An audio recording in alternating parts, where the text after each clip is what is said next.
Today I am walking with Austin. He's my walking buddy and he's new to the neighborhood too. And I thought it would be really good to hear a buyer perspective on things instead of just listening to realtors talk. So we're just chatting. Austin, this is your first house? Yes, my Okay. first house. Yep. So that's cool. Like, you did good, by the way. I know these deals are really good out here. Let me tell you. So tell me, like, okay, when did you guys decide to buy a house? Like, what was your plan? It took, and the overall plan took like 2 years of planning and saving. We had been renting in an apartment for a few years, and then we were in our first rental, and we decided we got tired of paying for somebody else's mortgage, and we just started aggressively saving and budgeting until we had about 20,000 in savings. And honestly, we wouldn't have been able to get this nice of a house without our parents helping. I think that's just a reality of people our age is if you're fortunate enough to have your parents help, it goes a long way. So that was a big thing for us.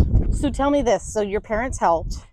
What was it like for the closing process? Because all that stuff, a lot of people don't realize you have to have everything documented. Yeah, so we kind of had a headache because, my dad just wanted to write us a check, right? And just be like, hey, here's your money, do with it what you will. And that's obviously a no-go because you have to have everything tracked. So we had to go through I can't remember how the process went. It was so stressful. I kind of blocked it out, I guess. I won't speak to details because I don't know, but it was a headache. I mean, it definitely was. You have to prove where the funds came from, yes. Right? Mm-hmm. You can't you certainly cannot deposit cash right. in your account. Right. So it has to be trackable, and then it has to be kind of tracked back to where, like the originating source, and then when it came into your account. But, to be fair, part of that is because they want to make sure you're not laundering money. Right, right. And they want to make sure that you can afford the payments. Right. And that nothing fishy is going on. Yep. All right, so Dad helped. Mm-hmm. So you said you had 20,000 saved. Yes. So I think a lot of people get really overwhelmed Mm-hmm. thinking like, well, I'm never going to be able to save that kind of money. So what kind of strategies did you guys put in place? $1,000 a month. That was really the goal. So we had a goal of, let's save $1,000 a month. And that meant not going out to eat, 5 days a week. It meant going 3. It meant when we got our bonuses, we paid off our debt, but not as much as we normally would, and put some of that in savings. But it happens much quicker than you think. And when you're kind of on autopilot, if you're, got a solid budget, it kind of just works itself out. And then bam, you have, 10 grand in 10 months and you're like, oh my gosh, that was quick. Yep. So if you stick to it, it happens a lot faster. And then you'd be surprised, like you find easy ways to find extra money, and that adds up really quick. I mean, everything from changing your grocery store that you shop at, to not going out to eat, to those were the big 2 things, just because we do that all the time. But yeah, we shopped at Aldi for 2 years, and that saved us a ton of money, ton of money. Yeah.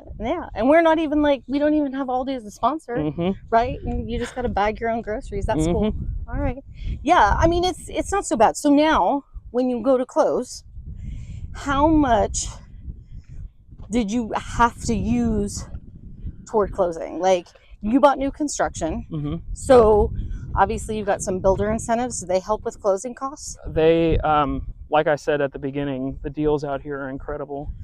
They, so when we originally came to Perry, we knew what we were going to put down. We wanted to spend in total $20,000, but that was $5,000 that my parents had kicked in. So we wanted to have $5,000 left over for, new expenses with a new house, and so we walked into Perry, and they were doing a $25,000 your way deal. So that means you could have bought $25,000 of extra add-ons for if you were going to build from the ground up. You could have bought down the price $25,000 for an already existing inventory home, or you could use that $25,000 towards your closing costs, the full amount. So we were like, wow, that'll knock out so much money that we have to use for down payment money. Yeah. And we used the full 25,000, and then they came back with a payment that was too high for us. They kicked in more money to buy down the interest rate. So they bought points on our mortgage that really made the payment way less than what we were planning to do. Good. Yeah. Yep. All right. So you got a deal on the interest rate too. Mm-hmm. Yep. And so that's awesome. So now, how did you do FHA financing? Yes. Okay. Yes. So how much did you end up putting down for your down payment? We put $25,000 down, but that bought down our payment a lot. So we did our original amount, but in conjunction with their $25,000 down, we put $50,000 on the house. That's amazing. Yes. That's really good. Yeah. See, I mean, this is where new construction, not only can you get the lower interest rates, yes, instead of resale, but you get these kind of deals. It almost makes it a no-brainer. And also, a big thing that changed for us was how the real estate market handles negotiations now. If for the new buyers out there, it used to be that your real estate agent was covered by the seller. Mm-hmm. And that was a pretty universal process. That's no longer the case. You have to negotiate that, and not everybody's going to do that, especially with an existing inventory home. So we didn't have that cost either, which saved us a ton of money. Yeah. Well, okay, cool. So one of the benefits of new construction is, if you decide to do it from the ground up, right, that you get to pick and choose your house and how you design it, which is pretty cool. Now, did you guys do that? We bought an inventory home, so ours was already done, but we fell in love with it and we were okay with that.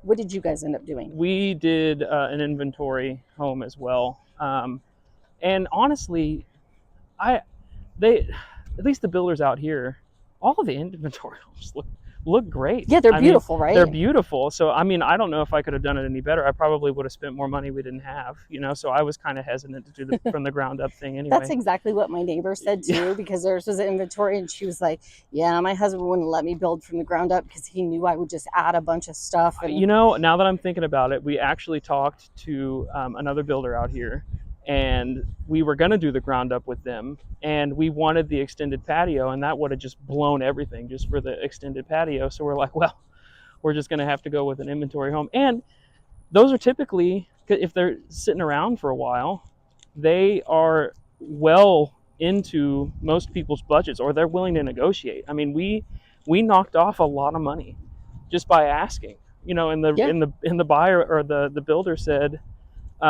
hey, push back on the price, wink wink, nudge nudge, and we did, and we got another $30,000 knocked off, which was huge. Yeah, that's awesome. So okay, so what were like your list when you started looking at houses? What was your list of like, I must have this? Like, what were you looking for? Honestly, so the story of how we ended up in this neighborhood is kind of weird. We did not think that we could afford this neighborhood. So honestly, we wanted a patio that we could sit on because we like to sit outside at night. We wanted 3 bedrooms and an office because my wife works at home. And that was really it. I mean, and when you're new home buyers, it's kind of difficult to have this big long checklist because it's like, you get priced out a lot of stuff. So we didn't have a lot of must-haves because, number one, we didn't know what we were looking for. Number two, when we started, it'd be nice to have a fireplace. Oh, it'd be nice to have, a second story, or it'd be nice to have a 3 or 4 car garage. It's just like, yeah, not in the price range. So we wanted the bare minimum, and we did get it. We did get what we wanted. So. Yeah, and I mean, it's just such a good strategy to do what you can to get your foot in the door, knowing, right, that you're going to build equity. Yes. And then you kind of learn, especially when it's your first house. Yes. You kind of don't know what you don't know. Right. And then you figure it out, and you're like, okay, on the next one. So I actually did the math, Beth. So I'm actually getting paid right now to live in my house. How is that? So if you break down how much money that you're paying towards your principal, right? And when you're paying on an FHA, not a lot of it goes to the principal at first, but even still, the amount of price adjustment, or what's the term, the amount of value that your house increases is offsetting how much money I am putting towards the principal of my loan. So I'm actually getting paid more money to live in my house now than I would, paying rent somewhere else. So I'm being paid to live in my house. There you go. Yeah. That's how you can feel really good about that mortgage payment every That's month. right. No, and it still scares me. Yep. Oh, funny. So when you guys started looking at houses, and be honest, it's okay. Were you already pre-approved? Did you know what your budget was? Had you talked to a lender yet? We were not. No. So we had done this a couple times before, actually. So we had gotten pre-approved about a year earlier for lower than what we bought our house for. And then we went to the builder, and through their financial magic, it's never magic, it always comes out somewhere, And but it ended up working out, and we got pre-approved for more than what our house was worth, but I didn't want to go for the max just because of the financial strain. But sure. Yeah. Okay. So then you just automatically worked with the builder's lender? Yes. And you felt good about that, and yes. they were I really had a very informative. Good experience. They worked well with you. Mm-hmm. I think sometimes people get scared about that, and they think that they're going to get taken advantage of when they don't realize that really, the builder's lender knows more about the nuances of the neighborhood and the way like the taxes are working, right? The mud district, because they experience it with so many transactions that it's really a plus. Like to me, and I've seen in my experiences, when somebody brings their own lender in, that it can get a little dicey because they don't know the details of the neighborhood. Yeah, and a good example of that is, I think my neighbor actually didn't go with the lender of one of the builders. He had his own lender.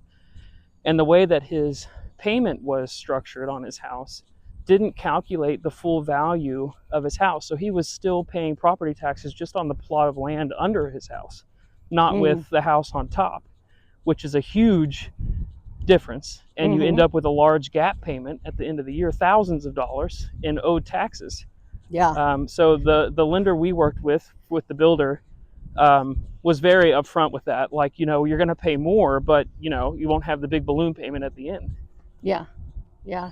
Okay. So usually when I walk with realtors, we do this thing called buy it or bust it, because in Texas, when a transaction falls through, they call that a busted transaction. And we talk about trends in the marketplace, but you're a buyer. So I feel like that's not really fair because you don't know.